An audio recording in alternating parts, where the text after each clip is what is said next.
We're more on time this time. Okay, I think we're live now. Hi everybody. Hi guys. April and Amy here. Sorry about that little early delay. We're trying some new technology this week to bring our live activity. There was a little bit of a week delay because of some things that were going on here on campus. We were just a little too busy to have the time to put something together. But our goal now is kind of official that each week we will bring some kind of live activity and some updates going on in the greenhouse that you can do pretty easily from the experience of your own home. And today we are going to be talking about how you can start sprouts and microgreens in your own home kitchen or at home with some supplies that you might already have, and you wouldn't have to go out into the world and brave going to the grocery store. And we have this wide angle lens today, so and I have my social distancing stick in case she gets too close. So yeah, we're going to try to practice social distancing while we're doing this video as well. And so hopefully this doesn't cut out or anything while we're going on. If it does, we'll probably just start another live one to pick up where we left off. So yeah, we had a couple of watchers, so that's good to hear. If you see me randomly look down, I'm looking at my phone to see if any questions and things that are being asked. We'll try at the very end, I'll try to look back through the comments to see if anyone has any questions. I just can't guarantee with the glare and stuff that I'm going to be able to see them right as they come. If not, we can answer those later too. Yeah, we can do that through the chat portion of the video as well. But yeah, so before we get started, if you guys joined us 2 weeks ago, we did a succulent propagating activity with succulent clones, and I just wanted to show some updates. Hopefully, we'd love to see photos of anyone who tried to do the activity or did the activity. Feel free to post them onto our Facebook page. We'd love to see what you guys' attempts were and what you did and see how it's going. But hopefully you guys can see this. But now our cutting pet that we did, you're not going to be able to see, there are some very tiny little roots that are starting to show 2 weeks later, but there are some really obvious leaves you guys can see. Let me see here. Right there. You guys see those roots? Hopefully you guys can see them. That's one of our leaves. This was one of, I think, the echiverias. And this is a cryptmus cactus. Here's one. Oh, that's one of our cuttings that rooted. Yeah, so hopefully if not a few of your cuttings and leaf cuttings all are starting to show some roots. Once you have a leaf that looks like this or a cutting that had all those roots on that, it's got roots now. Feel free to transplant it into some fresh soil and start watering that baby.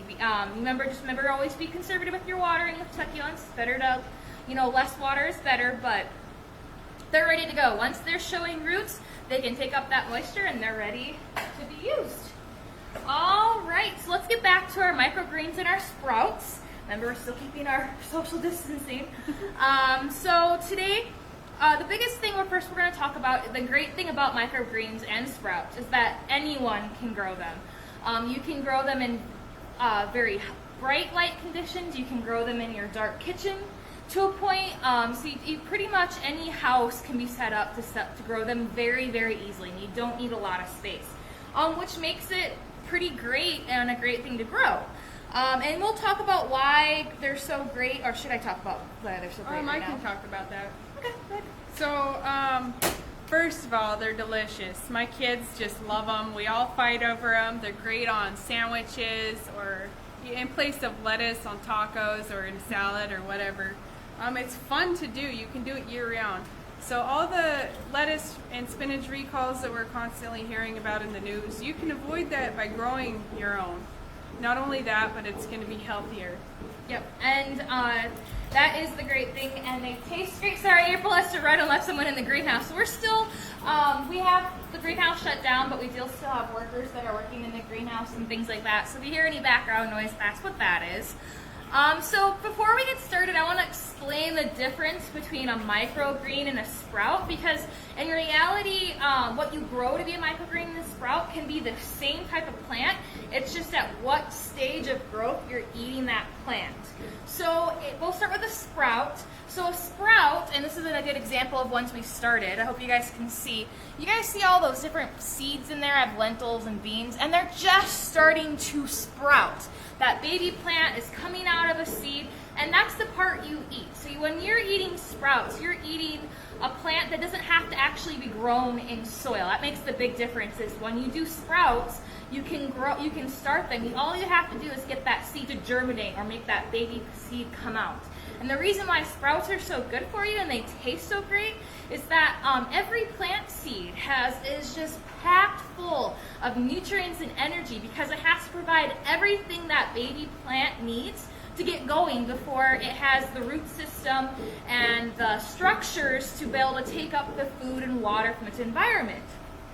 So they're really crunchy, really tasty, and lots of great nutrients. So you're pretty much eating, when you eat a sprout, you're eating that little baby plant before it even gets its true leaves. The leaves that you're seeing on a sprout are called cotyledon leaves, and what they actually are just the food reserves within the seed that that little baby plant is using to grow. It's not taking any food or environment, any food or nutrients from its environment. It's using everything, and a bean's a really good example of that. We have some lentils in there too. Yep. And these guys aren't growing in soil, and that's what you're going to be eating. And we'll explain how to get these guys going and how easy it is to grow sprouts. I would also add the sprouts are chewier because you have the texture still from that seed that's there. When you're eating the microgreens, that's more of just a plant, so it's going to taste more like a plant. Yep. And that's what brings me to microgreens. So microgreens, in reality, you're just eating the leafy part of a plant. So you could grow, you know how we eat a big, huge head of lettuce? A microgreen lettuce would literally just be eating the leaves off a very small lettuce plant. So the plant has sprouted, it's germinated, and then it's lost these little baby cotyledon leaves, and it's put on what we call true leaves. It's the leaves that pretty much the shape and size and texture they're going to have for the rest of that plant's life. And what makes microgreens great is you don't have to wait for that broccoli or that lentil plant or that lettuce plant to grow huge and take up a lot of space. You can plant those really close together, kind of like what we have here.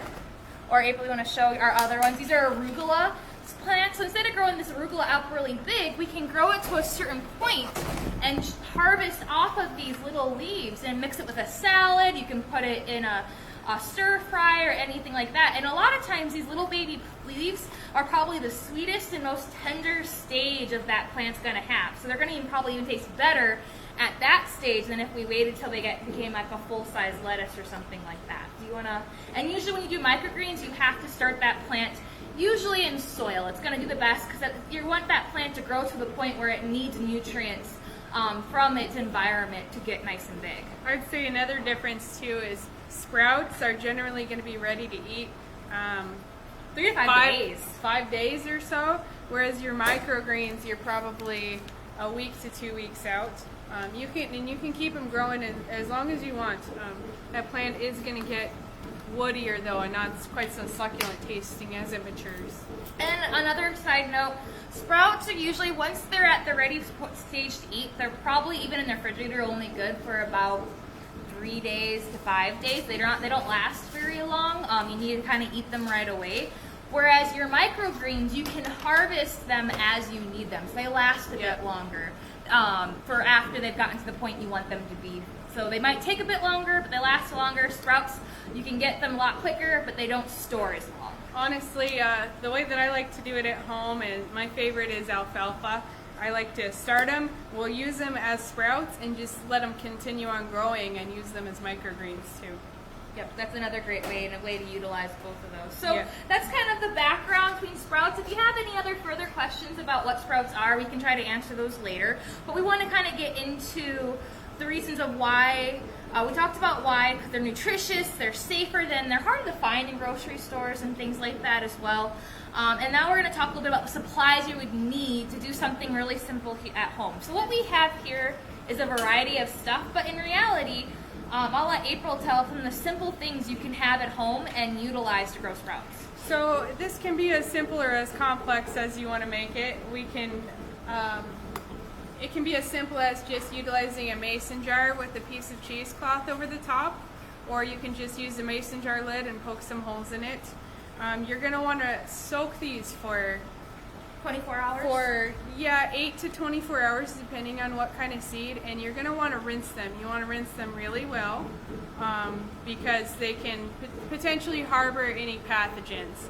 So you want to rinse those off and keep them fresh so they don't mold or any bacteria grows. And the container that you do use to grow your sprouts should be really well cleaned beforehand to help prevent any kind of growth during it and then also afterwards. If you have a sanitizing cycle,